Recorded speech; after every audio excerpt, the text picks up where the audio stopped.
Hi, my name is Kristen Wagner, and I'm going to be reviewing the latest addition to the James Bond movie collection, Spectre. After hearing the roar of the famous MGM lion, the audience falls straight into the heart of Mexico City during the festivities of El Dia de los Muertos, or the Day of the Dead, which is a celebration honoring the dead ancestors and relatives. The loudness of the Hispanic music combines with the beautifully accurate and traditional costumes and dancing of the masses of people in the streets, creating the perfect setting to introduce the movie's color scheme, as well as an opening action-packed scene to rival those of the previous three Bond movies featuring Daniel Craig. The 24th James Bond film introduces James in a not-so-traditional suit, but a suit nonetheless, one that is outlined with a skeletal outline so that it becomes part of his ironically lively surroundings. He walks smoothly through the motion-filled scene with his beautiful Hispanic companion, remaining completely calm behind his skeletally masked face. It does not take long to reveal that he is not in Mexico for pleasure, but to assassinate a man who is part of the organization Spectre. After the presentation of a video of the recently deceased M, it is understood that Bond must attend the funeral of his most recent target, where he meets the man's beautiful wife and elicits from her in a not-so-uncharacteristic Bond maneuver more information about the organization.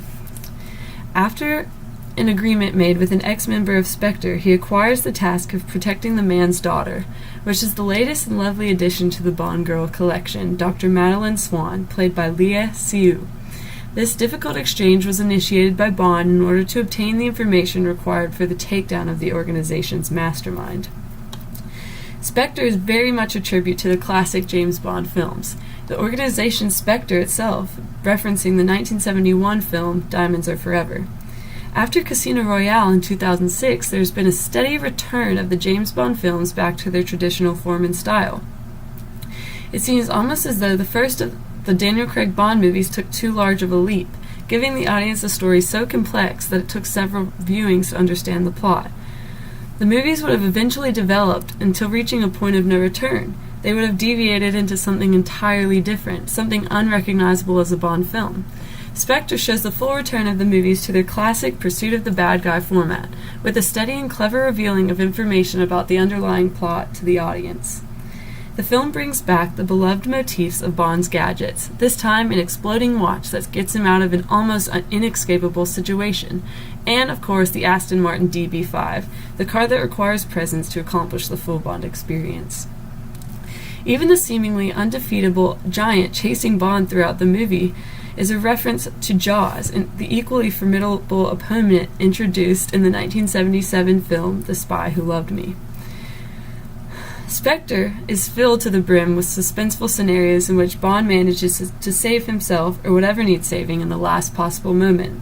The settings are the usual, entirely too impossible and exotic locations that Bond audiences crave, including a hand-to-hand combat scene on a circumvolving helicopter, also an insinuation to a previous film.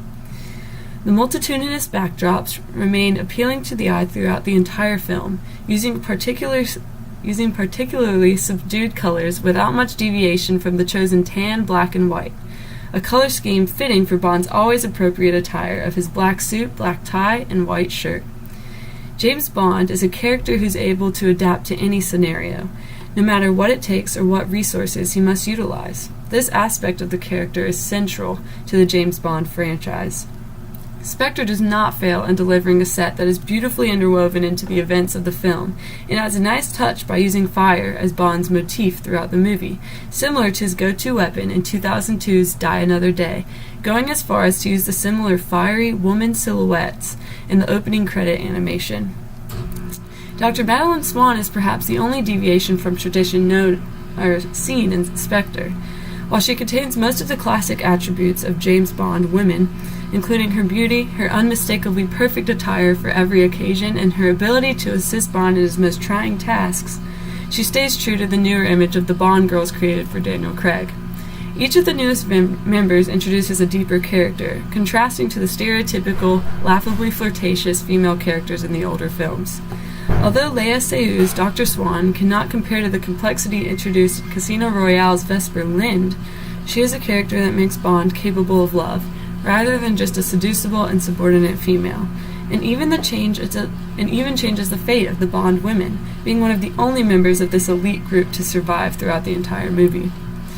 The most telling instance of Dr. Swan's deviation from the norm is her refusal of Bond's assistance seen upon their first introduction, even going as far as pushing him off of her rather than falling into his arms in gracious appreciation for his rescue. She proves to be quite a bit of a challenge for him, refusing to succumb to his manly essence until she is able to help save him during the fated train attack.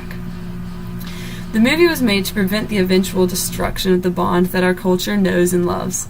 The character of Bond is important to our society as a relatable superhero, an iconic symbol of the perfect man that also embodies essential aspects of human indulgence and weakness. These movies succeed due to their unmitigated plot lines that audiences have always accepted and will continue to accept as long as the graphics continue to improve. This franchise has created a world that will always remember Bond, James Bond.